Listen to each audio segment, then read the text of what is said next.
my sister, then you and I might both rest. The bell in the tower rings the 5 o'clock hour.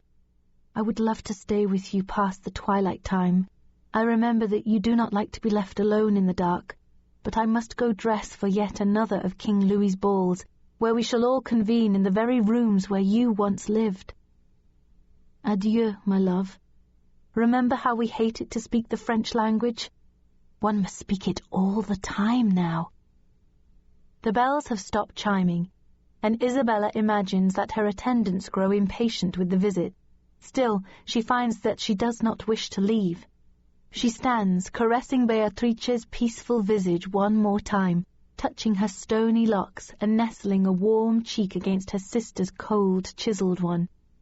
Beatrice, Beatrice, it's not that I didn't love you.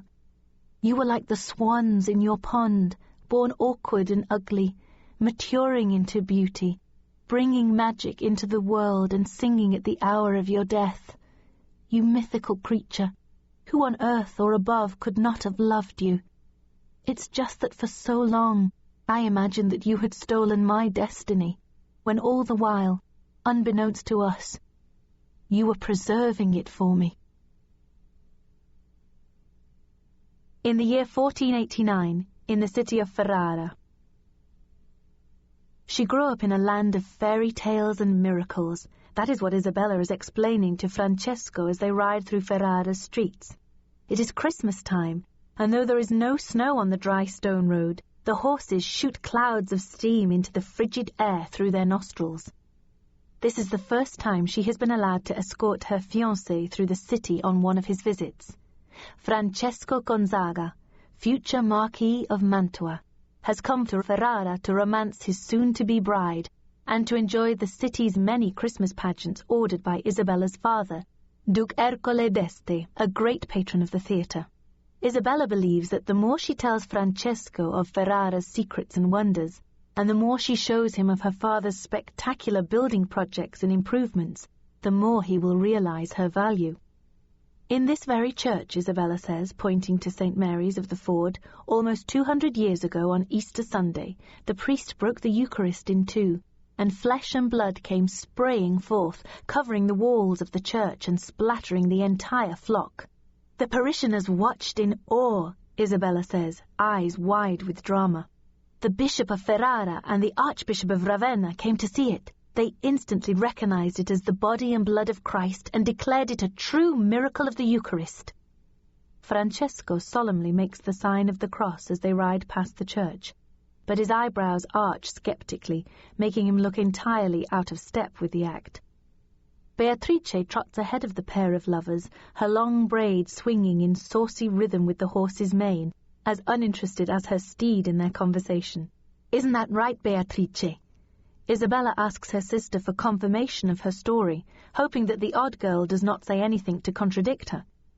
Beatrice is a puzzle to Isabella, a fact that the older sister blames on the girl's unsupervised upbringing in wild Naples. The girl is a feral, unformed thing, alternately shy, naive, aloof, and bold, the latter especially apparent when riding or hunting.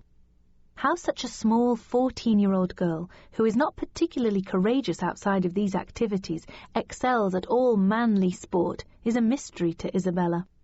But the fact of Beatrice's prowess remains, no matter how enigmatic. "I wouldn't know, I wasn't there," Beatrice finally answers without turning around, but they can hear her laugh at her own joke. The animal's swaying ass taunts Isabella, who knows that her sister is dying to break away from them to test the horse's speed. Francesco has brought Drago, the pure white Spanish charger, from his family's stud farm on the island of Tejeto, as a gift for the girl's father, but Beatrice immediately took over the animal, talking to him in whispers that should be reserved for a lover, and hopping upon him and riding away, as if the painstakingly bred horse was meant to carry a little girl in a pink riding dress and not a fearsome knight in armour. "I'll tell you a miracle that happened right here in Ferrara that is even better," Francesco says, sidling his horse right up to Isabella's so that their legs touch. She knows she should pull away, that her mother would rail against this sort of indiscriminate physical contact, but instead she rides with slow care, so that they might continue to brush against one another. "What miracle is that?" she asks, suppressing a smile. "That your father agreed that you should be my wife," he answers. You have no idea just how miraculous, she thinks. If the timing had been slightly different, he would be marrying the jaunty girl riding ahead of them, but this he does not know. When the marriage agreements were made 9 years ago, Isabella was only 6 and Beatrice 5. Who could have cared at that time which sister married what man, as long as both marriages were politically expedient for the city-state of Ferrara? Duchess Leonora had long ago drummed into her daughters' heads that marriage between noble houses was no whimsical arrangement based on ephemeral qualities of preference or attraction. The peace of Italy depended on these unions, especially at this juncture. The Venetians had become doubly aggressive since the Turks pushed them out of Constantinople. They began to push farther and farther inland into Italy because they needed land for their farms and their citizens. The Venetians wanted complete control over the trade routes and the rivers as well as the land. Ferrara was venerable and strong, but small. For her to remain independent, she must have strong alliances with the city-states of Mantua and Milan. "You girls are ambassadors of Ferrara. Its welfare depends upon the success of your marriages.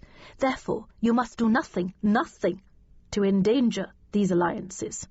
Your behavior must be impeccable. You are as much the protectors of Ferrara's welfare as our army or our treasury. You are, in fact, its greatest treasures. And when you enter your husband's houses, I expect you to act like it. Do not think that you can behave like the women in fairy tales and poetry. The Duke and I will not tolerate it."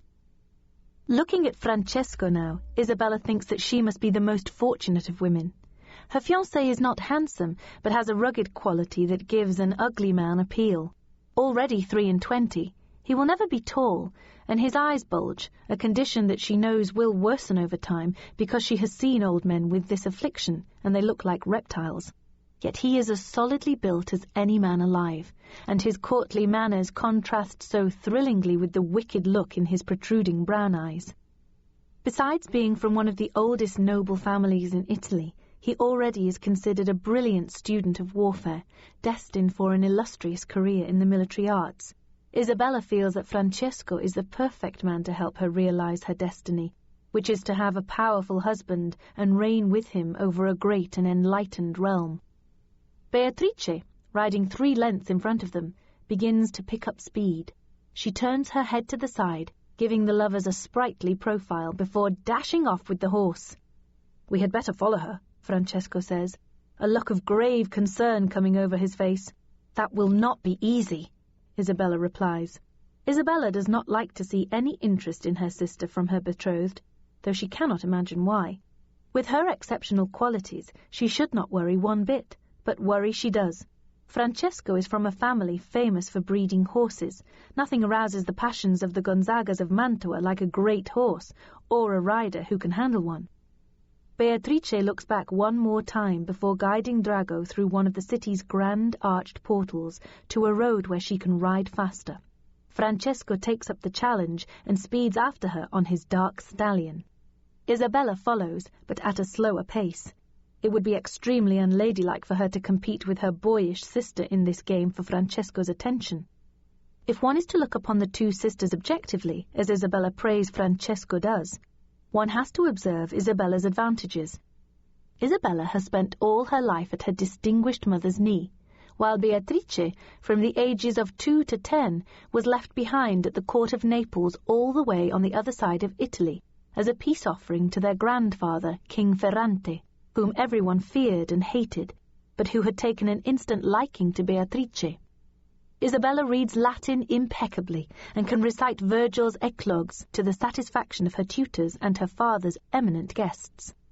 Beatrice, on the other hand, has spent the 4 years since her return to Ferrara being pushed to catch up with her sister in their studies.